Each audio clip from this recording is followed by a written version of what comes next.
Hello student, आज के इस वीडियो में डिस्कस करने जा रहा हूँ पैटर्न्स ऑफ क्लीवेज को।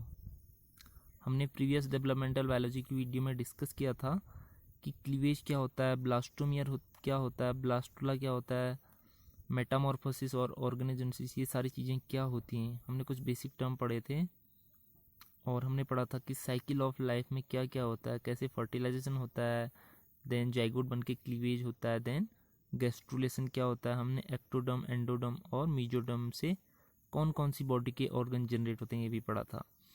तो आज की इस वीडियो में हम पढ़ रहे हैं पैटर्न्स ऑफ क्लीवेज को, क्योंकि यहाँ पे डिफरेंट ऑर्गेनिज्म या क्लास में ऑर्गेनिज्म की, जैसे कि मैमल्स, इकाइनोडर्मेटा, मोलस्का, एम्फीबियन, सब में अलग अलग पैटर्न ऑफ क्लीवेज होता है। इसलिए हमें टाइप्स ऑफ क्लीवेज यहाँ पे काफ़ी इंपॉर्टेंट है। और डिफरेंट ऑर्गेनिज्म में कुछ अलग अलग नेम से क्लीवेज होता है, जैसे कि होलोब्लास्टिक, मीरोब्लास्टिक एग्जाम में पूछा जाता है।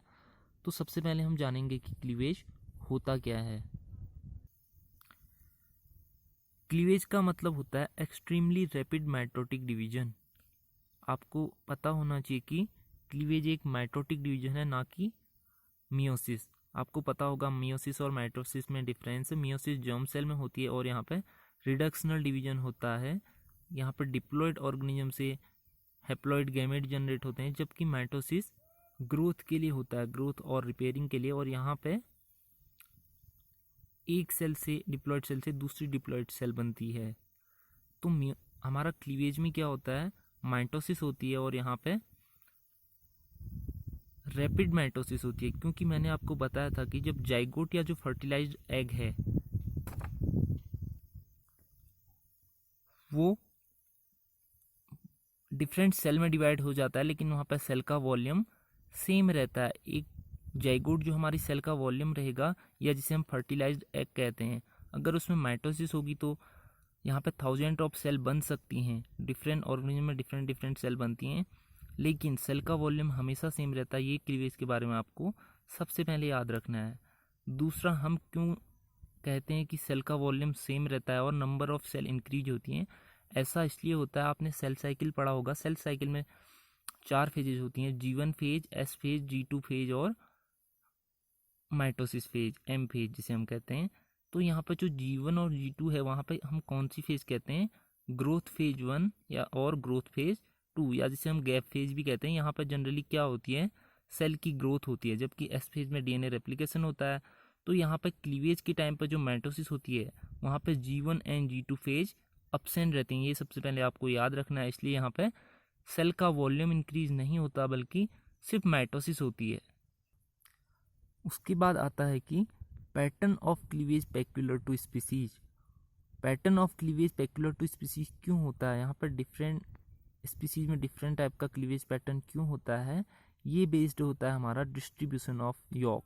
आपको पता है कि एग में क्या होता है, यॉक होता है जो डेवलपिंग एम्ब्रियो को न्यूट्रिशन प्रोवाइड करता है। तो यहाँ पर यॉक का इंपॉर्टेंट रोल है क्लीवेज में, क्योंकि जनरली यॉक इनहिबिट करता है क्लीवेज को। यहाँ पे मैंने लिखा है जनरली यॉक इनहिबिट क्लीवेज। आपको सबसे पहले याद रखना है कि क्लीवेज अगर होगा, जहाँ पर यॉक ज़्यादा होगा वहाँ पे क्लीवेज स्लो हो जाएगा, और जहाँ पे यॉक नहीं होगा वहाँ पे फास्ट माइटोटिक डिवीजन होगा।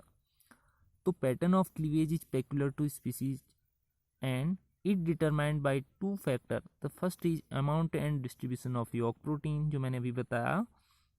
दूसरा, factors in X cytoplasm. Cytoplasm में भी कुछ ऐसे फैक्टर होंगे या वहाँ पर ऐसा कुछ जीन का एक्सप्रेशन होगा जिससे कि हमारा क्लीवेज पैटर्न चेंज हो सकता है इन्वायरमेंट से। तो यहाँ पर जो पैटर्न ऑफ क्लीवेज को अफेक्ट करने वाले टू इम्पोर्टेंट फैक्टर हैं, वो क्या हैं, एक यॉक प्रोटीन हो गया, दूसरा फैक्टर इन एग की साइटोप्लाज्म में। और आपको हमेशा याद रखना कि जनरली यॉक इनहिबिट करता है क्लीवेज को। उसके बाद हमें याद रखना है कि जो फर्टिलाइज्ड एग होता है वो 2 रीजन में डिवाइड होता है, एक यॉक वाले रीजन में, एक नॉन यॉक वाले। जहाँ पे यॉक रिच रीजन होता है उसे हम कहते हैं वेजिटल पोल, और जहाँ पे यॉक का कंसंट्रेशन कम होता है उसे कहते हैं हम एनिमल पोल। मैंने यहाँ पर दिखाया है, किसी में वेजिटल पोल ज़्यादा हो सकता है, किसी में एनिमल पोल कम। यहाँ पे एक सिंपल सा एग्जांपल लिया गया है, ये हमारा फर्टिलाइज्ड एग या जाइगोट है, और वो 2 रीजन में डिवाइड है। एक रीजन है हमारा एनिमल पोल, जिसे हम कहते हैं लो यॉक कंसंट्रेशन, या जहाँ पे यॉक होता ही नहीं है, वह बहुत कम होता है। दूसरा वेजिटल पूल, जहाँ पे हाई यॉक कंसंट्रेशन होता है। तो सबसे पहले हमें याद रखना है कि जो एनिमल पूल है, एनिमल पूल का मतलब है low concentration of York, and इसका मतलब है फास्टर सेल डिवीजन, क्योंकि यहाँ पे लिखा गया है कि यॉक इनहिबिट क्लीवेज। तो जहाँ पे लो कंसंट्रेशन ऑफ यॉक होगा वहाँ पे फास्टर सेल डिवीजन होगा, दैट मीन्स क्लीवेज ज़्यादा होगा वहाँ पे फटाफट। एंड जो वेजिटल पूल है वहाँ पे हाई यॉक कंसंट्रेशन है, वहाँ पे स्लोअर सेल डिवीजन होगा या क्लीवेज नहीं होगा। तो ये था हमारा बेसिस ऑफ क्लीवेज की क्लीवेज किन चीज़ों पर बेस्ड है। उसके बाद हमारा आता है क्लीवेज का क्लासिफिकेशन, क्लीवेज कितने तरीके का होता है और कौन से ऑर्गेनिज्म में कौन सा क्लीवेज हमारा हमें देखने को मिलता है। सबसे पहले क्लीवेज को डिवाइड किया गया है holoblastic cleavage and meroblastic cleavage में।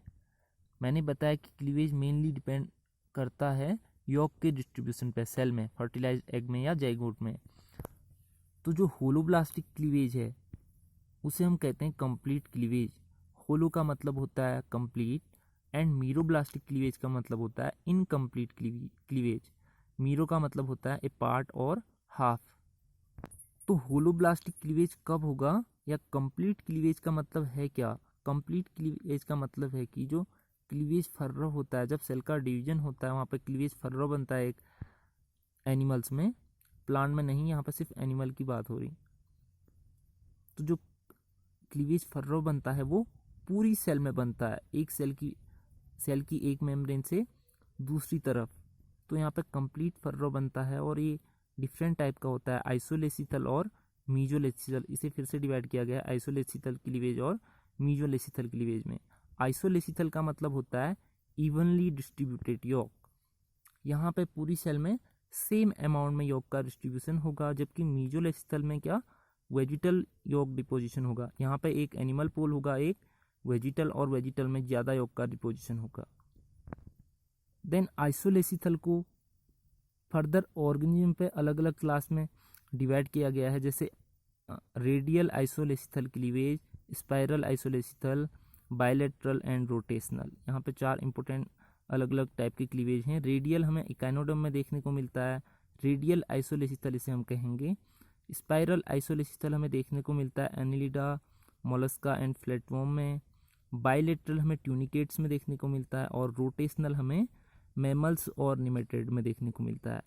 यहाँ पे हमें याद रखना चाहिए कि मैमल्स में कौन सा होता है, होलोब्लास्टिक, आइसोलेसिथल, रोटेशनल क्लीवेज। होलोब्लास्टिक का मतलब हो गया यहाँ पे कंप्लीट हो रहा है, आइसोलेसिथल का मतलब हो गया यहाँ पे इवनली डिस्ट्रीब्यूटेड यॉक है, इसीलिए यहाँ पे कंप्लीट हो रहा है, और रोटेशनल इसका टाइप है मैमल्स और निमेटोड में। दूसरा हमारा आता है मीजोलेसिथल, होलोब्लास्टिक मीजोलेसिथल जिसे हम कहेंगे। यहाँ पे वेजिटल पोल पे यॉक का डिपोजिशन ज़्यादा होता है, यहाँ पे हम कहेंगे displaced type of radial cleavage. यहाँ पर डिस्प्लेस्ड रेडियल क्लीवेज हम कहेंगे, ये कहाँ देखने को मिलता है हमें, एम्फीबियन में।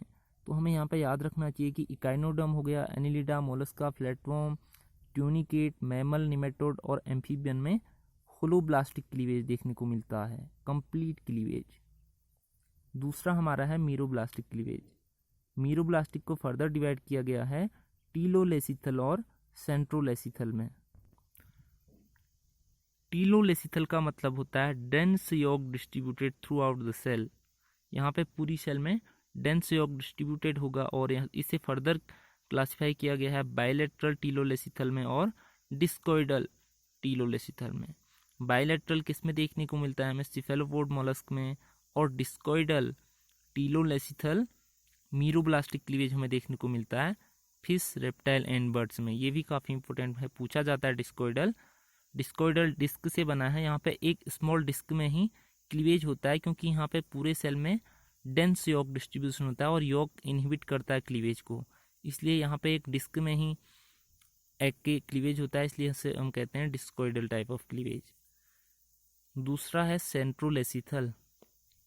सेंट्रोलेसिथल का मतलब होता है यहाँ पे सेंटर में यॉक का डिपोजिशन होता है, और ये सुपरफिशियल टाइप होता है। दैट मीन्स कि यहाँ पे सेल की पेरीफेरी में क्लीवेज होता है, लेकिन सेंटर में नहीं होता, क्योंकि यहाँ पे सेंटर में यॉक का डिस्ट्रीब्यूशन होता है। और मोस्ट इंसेक्ट में हमें centrolecithal superficial type of cleavage देखने को मिलता है।